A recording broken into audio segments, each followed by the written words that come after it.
Hello again. This is another lecture of using Smith's chart, and this is to do with the matching, impedance matching. From my previous lecture, um, all I did basically was obtain reflection coefficients, input impedances, and as an example. Now we're trying to solve the reflection problem. So basically, the transmission lines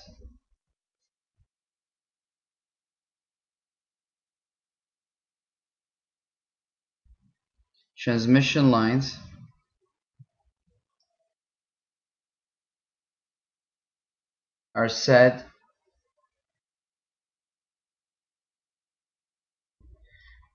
to be matched to the load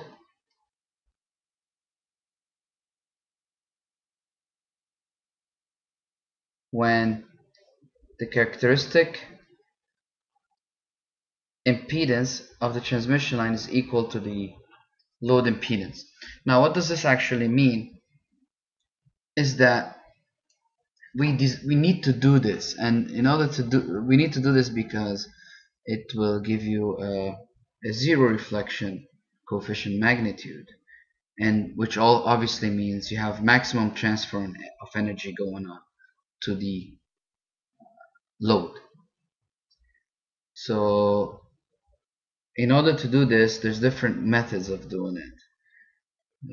We Some of the methods is, like, for example, use matching network that consists of stubs. For example, what we're going to be we're doing an example in this mini tutorial here is a shorted stub. And so basically, before I start, the if the load, if this is not the case, if this doesn't apply, you have obviously, maybe I just do it this way. So if z naught, which is the characteristic load transmission line impedance, is not equal to your load impedance, you have a reflection coefficient that is not equal to 0. And this can easily be seen. For example, when you look at the Smith chart and relate it to the previous tutorial, if we had, for example, a value somewhere here that's not along the resistance component axis only, if you have a reactance component, obviously by measuring that length, if it's the point is here, if your load impedance point is here, what will happen in this case, you end up with a line you draw here, and that is non-zero line, and which creates a reflection coefficient. If From the previous lecture you'll understand that. However, for now we need to basically get rid of the reactance component value to create that load, to create the impedance matching process, which obviously is this case, and it would mean your reflection coefficient is equal to 0. So that's what we desire to do. Now, how do you do this? Maybe I should just go right on to the example. However, the short-circuited stub method, all it does is create, for example, I can draw this quickly here. You have a transmission feed line, and you have these intersection points, we can call them M prime, and you have your load, obviously, you could call them YL. And like I said in the previous lecture, we use admittance when we work with this kind of problems for impedance matching, and that is obviously because, as you will see, for the short stub method we will need to add parallel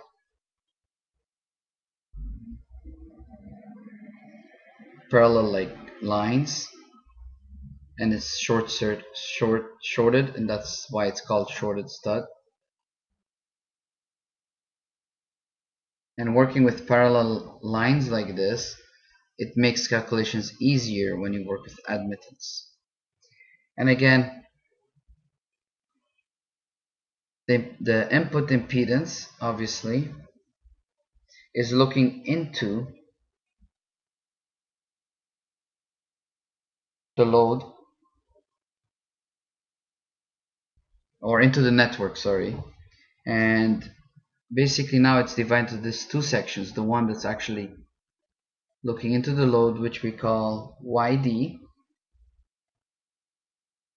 for admittance, now we're working with, and the one looking towards the shorted stub, we call it YS for shorted stub.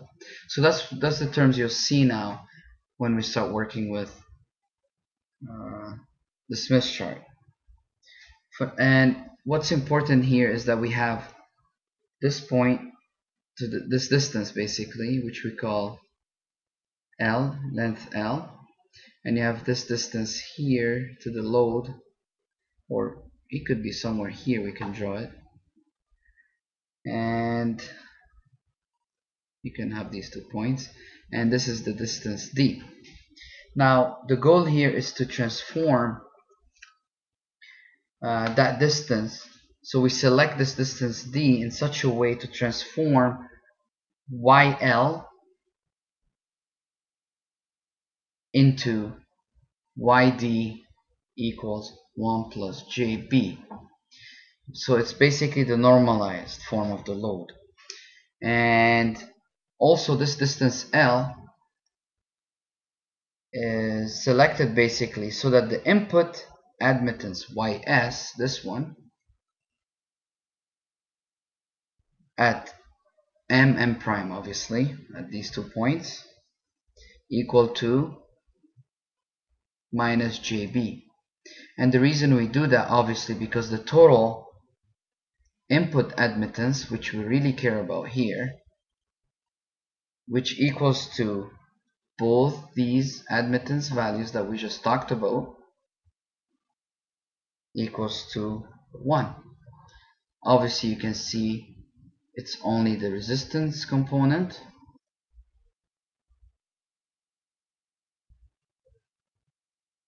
without the reactance component. So that's what we're going to be looking at. That's what we're going to be doing in our Smith chart example, basically, is to transform these admittance by adding first the shorted stub obviously, and to translate your input impedance to a value that is only resistance component in nature and no reactance component included, to achieve our goal of having reflection coefficient component of 0.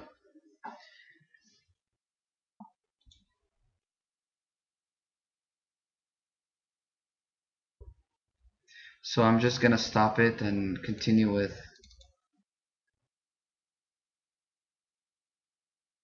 so now we'll start with the example. So the example basically has the just similar to the one we did before. So our example has the following.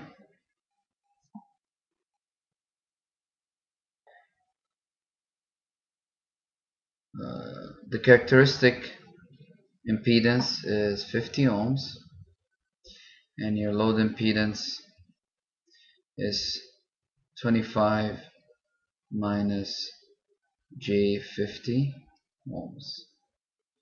Now the question will be, find obviously the position and length of the short-circuited stub required to match the line. So basically the L value and the D value that that we talked about just a minute ago, And so we need the length and the position. So obviously we do the same thing how we did before. Is basically we normalize our load impedance by dividing our load impedance with the characteristic impedance, and then we end up with 0.5 minus J1. And let's call this point A in our Smith chart. So point A will be at 0.5 resistance component, so that's 0.5, as you can see here. And then we go to a -1 reactance component. At this end is the negative, is this portion. So the -1 would be obviously here, that's the 1. So the 1 meets with 5 at this point. That's the 5. So the 5, sorry, I'm not drawing this right, but and the 1, they both meet at this point. So that would be our point A. I already drew some little dots here earlier because, again, to try to make the circles as good as possible. So that's point A, which is really your ZL, the normalized load impedance. Now that we did the first step, what we need to do is, since we're working with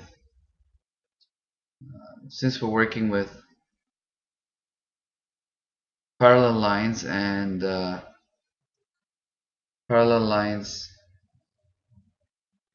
I said earlier that we're working with admittance impedance, we transform your load impedance into admittance value by doing the following.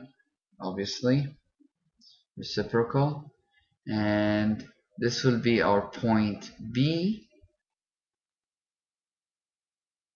on the Smith chart, and it's just a diametrical opposite to A, and or you can just move half a circle, half a whole, not circle, half a whole cycle of that Smith chart. So you just go 1.25 wavelength, but it's really just drawing a line through the center here, the center 1, to the opposite. So it would be something like this, and this would be a point B, which is really your YL, as opposed to the ZL here. From now on, we'll just put the letter point, not the YL or ZL. Now that we have our points, point A and B, which is the load points, it's good to know where they're actually located, for at least for the YL, because that's what we're going to be working on. The YL is located at, you can say, approximately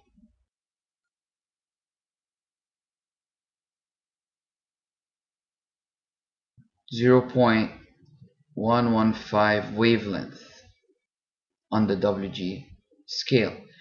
Obviously, WG scale is the wavelength toward generator scale, which you see here. So now we did this first two steps. The third step would actually be, we want to achieve matching, and that's where we actually do the normalization we talked about for the admittance values. For example, the input admittance value. So to achieve matching, so number 3, to achieve matching we need to move, so we need to move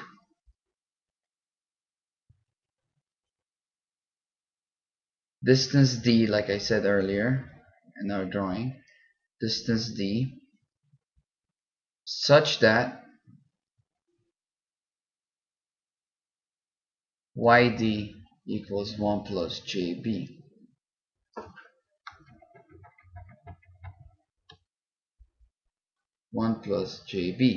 And again, the reason we're doing this is because we're going to add that admittance value to the input admittance of the stub line. So this was the basically input admittance of the, you can say, load after adding the short stub, and we're normalizing the reactance,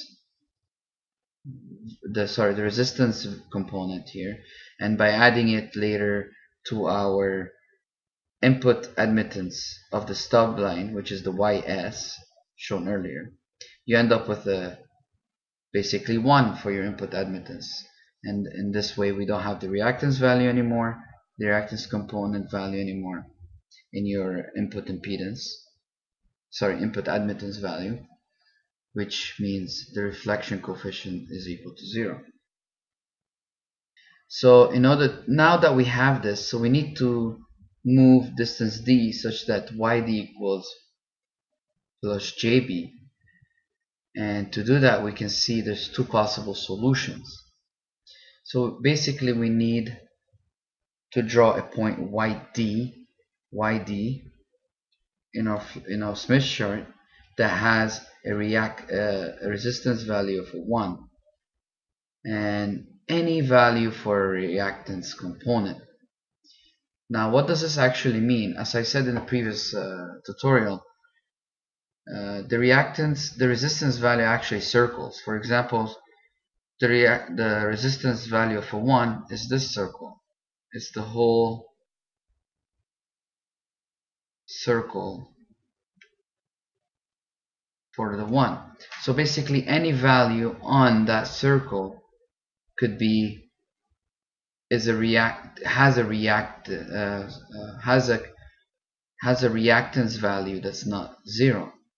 The only time it's 0 if it's at the point 1 here. It applies for every value for the resistance. So for example, 0.6 has this circle, and you get the idea. For now, we need to draw that yd equals 1 plus jb, and how to do this basically is we literally draw this line. We can change colors now.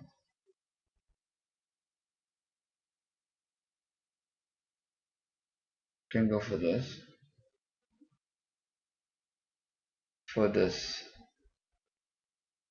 yd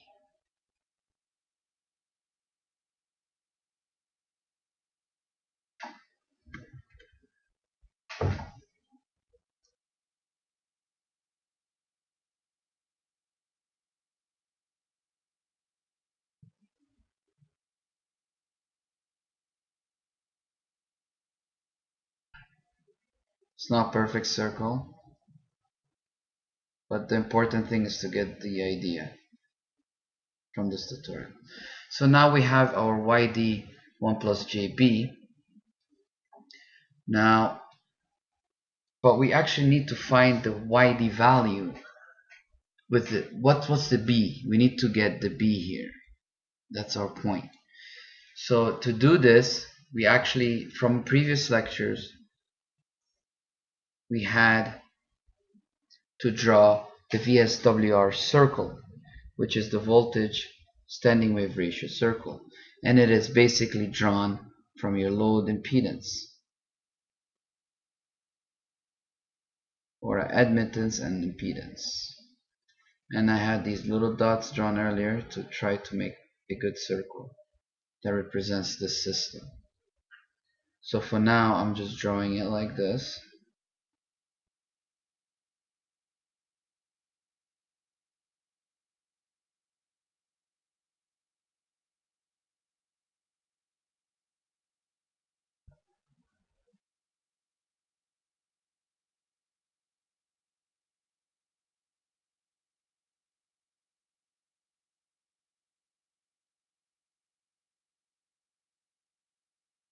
So basically, that's the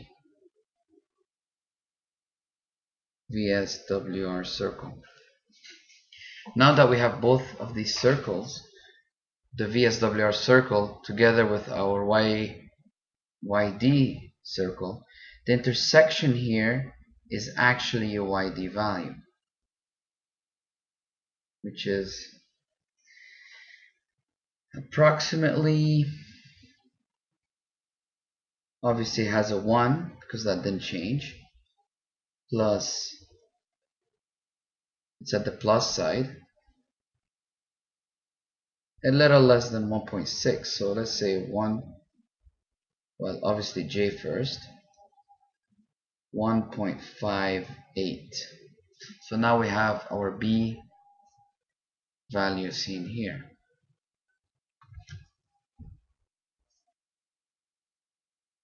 Now it's easy to note that this YD circle actually has more than one solution, because we're talking about this end of the Smith chart. How about the negative end?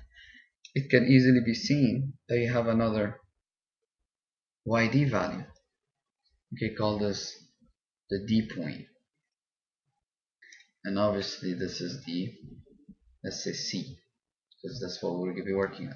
For this tutorial, I'm only going to work for the solution C. However, in your exams, it's important to know how to do both solutions and show both solutions. If you can do one solution for point C, basically you get the distance and the length for that point C. Using the point C, you get the length L and the D, distance D. Then it's easily done using the other point. So we'll continue with point C in this example. So solution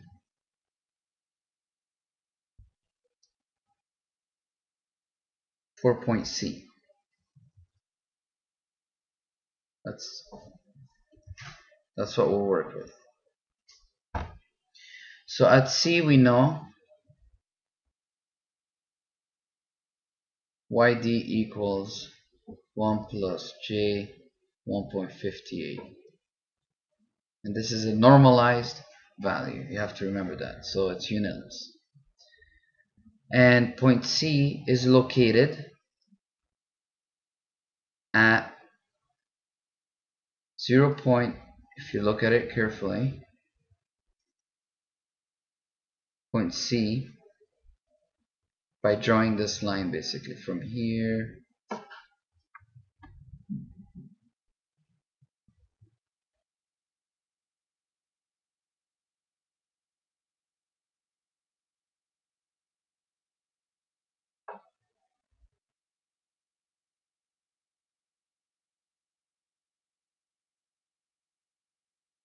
approximately this point, which is approximately 0.178 wavelength toward the generator. So 0.178 wavelength on the WTJ, or wavelength towards generator scale. Now we need obviously to find the distance, just like how we did before kind of example.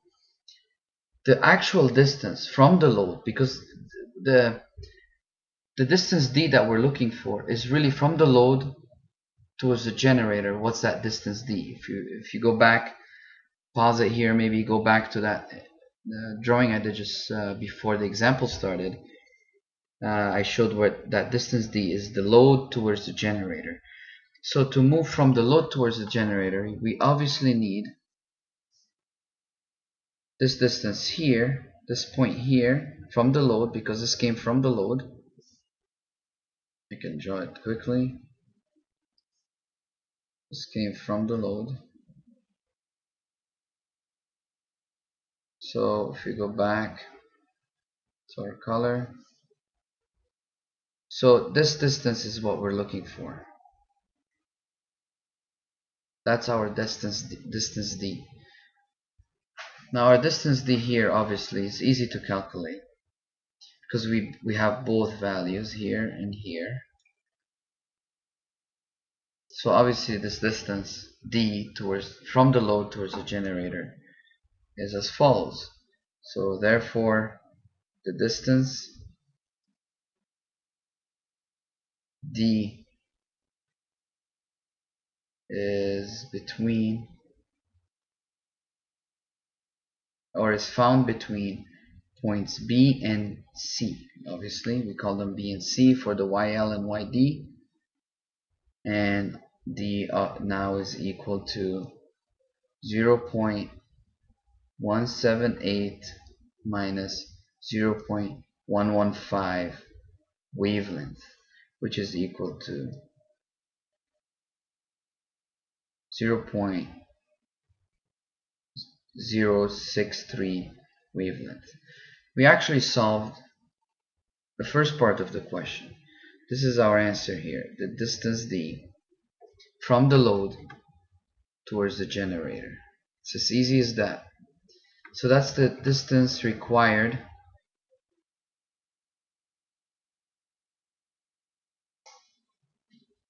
that's the distance d that we need to have such that yd equals 1 plus jb.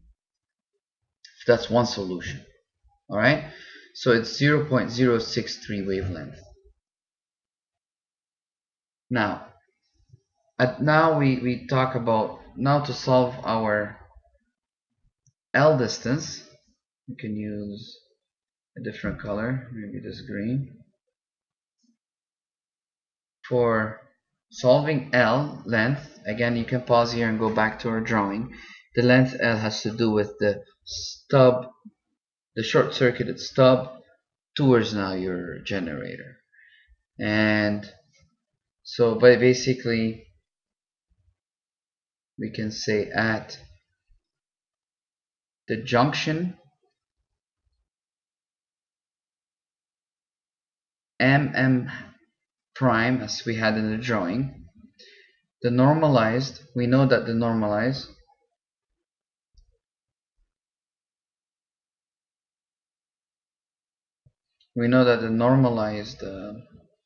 input impedance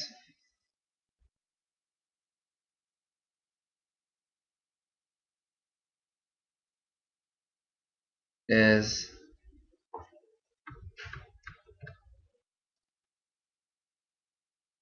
Yn, which is equal to Ys plus Yd.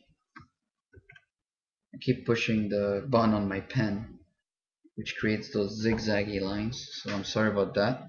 So Yn equals Ys plus Yd. We already have Yd, we need Ys. Now how do you get Ys? We know with the final answer for Yn is a 1 with no reactance component. Remember that, it's very important, because without the reactance component we don't have a reflection coefficient value. So in this case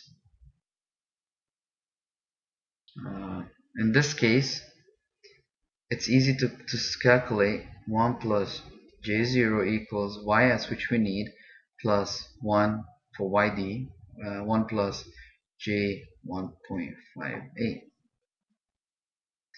Therefore Ys equals minus J 1.58. So now we know that value for Ys. Now it's as easy as drawing it on the Smith chart.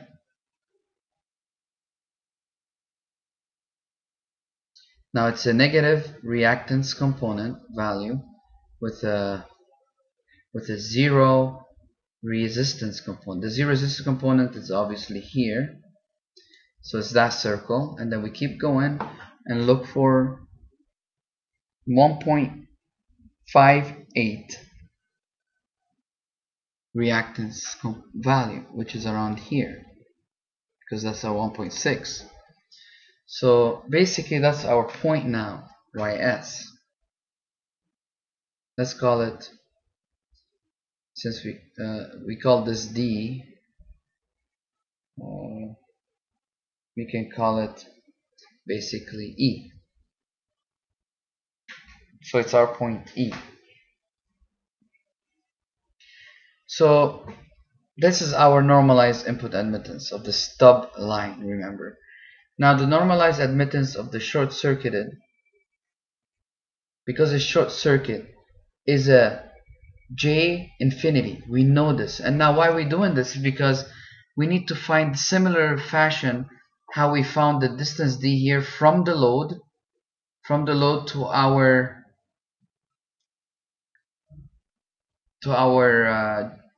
generator, the minimum distance D to give us that 1 plus JB. We need to draw from the load to that point YD. Now in the case of our point YS, I'll probably just write it YS, doesn't matter. YS here, we need to draw it from somewhere, but obviously we're not drawing from the load. Again, you can pause and go back to our drawing.